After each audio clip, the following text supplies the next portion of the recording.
Hey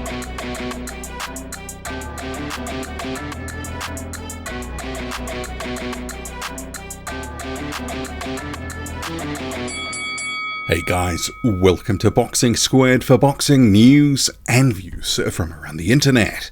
One of the best fights on the 5 vs 5 card, which features on the Artur Beterbiev and Dmitry Bivol main event card on the 1st of June in Saudi Arabia, is the heavyweight matchup between Daniel Dubois and Filip Hrgovic, because it's well matched, but I think we've also got questions about both these fighters. For Hrgovic, and we'll get into this a little bit more in the video, obviously the depth of competition that he's faced, the quality of it, hasn't been great overall. And for Daniel Dubois in a few fights, and I think he's been more battle-tested than Hrgovic, he's obviously come up short. And in a couple of those fights, he's been accused of quitting. But we did see him last time out against Jarrell Big Pharmacy Miller, and he overcame some adversity. He really pushed through when he was getting tired and looking like potentially he was on the verge of being worn down. Another sort of Jarrell Pharmacy Miller sort of special, wear him down into the dust. He comes back and he ends up taking the win in that fight. So I like this one. There's two heavyweight fights on that card. As we know, the other one I've covered in another video, Zhang Jilei and Deontay Wilder. Very interesting matchup of its own. This one, for me, it's kind of like when these guys turned pro circa 2017, Filip Hrgovic had been the bronze medalist out of the 2016 Rio Olympics. The likes of him, Tony Yoka, Joe Joyce, and then Daniel Dubois, he'd turned over from being an amateur, hadn't been to the Olympics. There was this sort of crew of guys that were coming up as prospects that you eventually thought would be facing each other at the top level, most likely for title shots. So this isn't quite at the title level, but it's not far off. You've got Hrgovic, who's got the IBF mandatory, Daniel Dubois, previously the WBA regular holder. These two very good and different attributes which they bring to this fight. In Filip Hrgovic, you've got a guy who, for all intents and purposes, when he wants to box, he's a decent boxer. But as a pro, more recently in his career, the last few years, what we've seen is he has fallen in love with his power a little bit. He's tried to basically be a right-hand knockout artist, and you've had fights where he's been a little bit too greedy, trying to knock people out rather than break them down, then knock them out. He's going for the big punches and trying to stop them with one punch. Against someone like Zhang Jilei, he ended up finding himself on the seat of his pants, and he ended up overcoming that, though, in what was a very close and for many a contentious decision. I thought it was a really close fight. So, I mean, for me, it's hard for it to be called a robbery because Zhang clearly faded at the back end, allowed Hrgovic back into the fight to pick up quite a lot of those later rounds in that fight. But that should have been a warning sign that he needed to continue to develop and continue to get better and try to be a bit more well-rounded. And I think the thing is, we haven't really seen a lot of that. And the opposition in recent years, apart from Zhang, has been a little bit thin. Sure, Dempsey McKean in 2023, that wasn't too bad. But apart from that, last time out, it was Mark Demori in Saudi Arabia. Yeah, that was a nothing fight. No one wanted it. Demori got overpaid to get knocked out in the first round. Prior to McKean and Zhang, Amir Amatovic, Marko Radonic, and then you had Rydell Booker. So not exactly murderer's row. There really is only the Zhang and McKean fights to really look at and go, okay, well, this is what we know about Hrgovic and what he brings to the table. So, you know, and there has been some training sort of back and forth. He was with Pedro Diaz, and then he was with Ronnie Shields, and he's kind of got a bit of a mixed setup at the moment. So it's hard to really know where Filip Hrgovic is at and whether his development has completely stalled or stagnated, or will he continue to get better. As an amateur, he had pretty decent sort of silky skills, often compared sometimes to Vitaly Klitschko with some of the way that he liked to fight. He was actually pretty silky. But more recently as a pro, he sort of abandoned most of that and tried to be a puncher.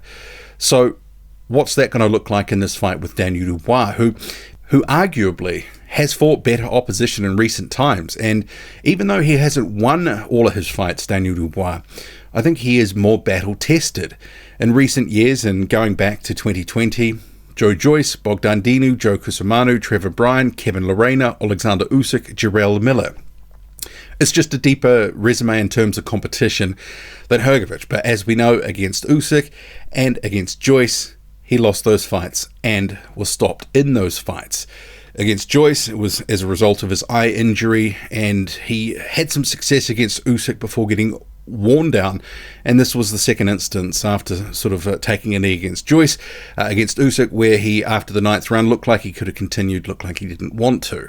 So there have been question marks about Dubois' heart, but we have seen in other fights against Kevin Lerena, who's a decent gatekeeper. You know, he overcame some adversity. He had an injured knee, was knocked down a few times in that one, and against Jarrell Miller, looked like he was on the verge of getting stopped. So there's question marks about the sort of fragility of Dubois, but people, you know, from what I've seen online, thought after the Miller fight that perhaps he'd turn things around because of the way that he sort of bit down on his gum shield against Miller and sort of fought through, ultimately getting the win there in the final round of that 10-round fight. But I guess there's caveats. Miller coming into that was huge. He wasn't ready to go a full 10 rounds at a professional clip. Clearly, he faded pretty big time later in that fight, allowed Daniel Dubois to get a second win. So some question marks. If he is put under pressure here by Filip Hrgovic, how is he going to respond? Hrgovic is the slightly taller man. Reach, you know, it's not too dissimilar. So Daniel Dubois, if he's going to trade with Filip Hrgovic, who's going to come off second best? And one of the things I've been wondering about Filip Hrgovic, especially for this fight, is Daniel Dubois, as we know, likes to work the body. We really haven't seen Hrgovic tested to the body as a professional in 7 years plus now to any real extent. So is Daniel Dubois going to be able to get those shots away, make sure that he's close enough to throw them and land them, and obviously with a bit of gusto behind them? It'll be interesting. But in Daniel Dubois, what's the chin like against Filip Hrgovic, who is one of the division's bigger punchers, not necessarily sort of that, you know, concussive, knock you out with one punch sort of power, but he is a thudding, damaging puncher. So Daniel Dubois can't be sort of, eating those for fun, those right hands, if he's going to have any longevity in this fight. So for all sorts of reasons, it's very interesting, and I think it's all going to start with the battle of the jabs. Both these guys, when they are dedicated to using the jab, it's a good weapon for both. But sometimes Hrgovic, as I say, he can kind of just go off and look for right hands essentially, and he gets right hand happy.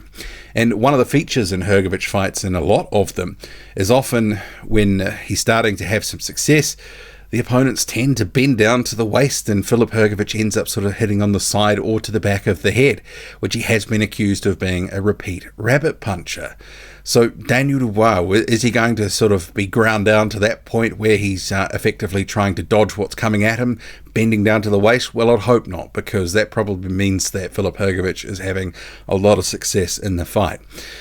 I think that Hrgovic maybe is a slight favourite here, but it also comes down to, well, has Filip Hrgovic continued to progress? Because in recent years, there's certainly been a question that he hasn't.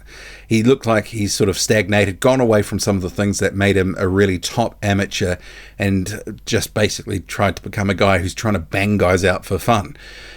Daniel Dubois, as we know, he has been getting better. He has been improving, and actually one of the things that was mentioned at the press conference was a sparring story from several years ago, I think when Dubois was about 18 or so, and Hrgovic basically dealt to him, and Hrgovic said in the press conference, look, I hope he's going to be better than that, because otherwise it's only going a few rounds.